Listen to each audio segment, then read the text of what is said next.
95 degrees.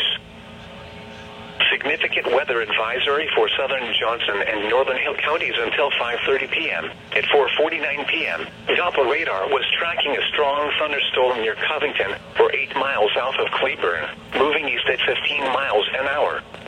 Half-inch hail and winds in excess of 40 miles an hour will be possible with this storm.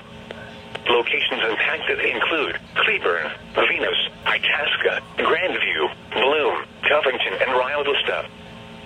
Torrential rainfall is also occurring with this storm and may lead to localized flooding. Do not drive your vehicle through flooded roadways. The storm may intensify, so closely monitor for additional information or possible warnings from the National Weather Service.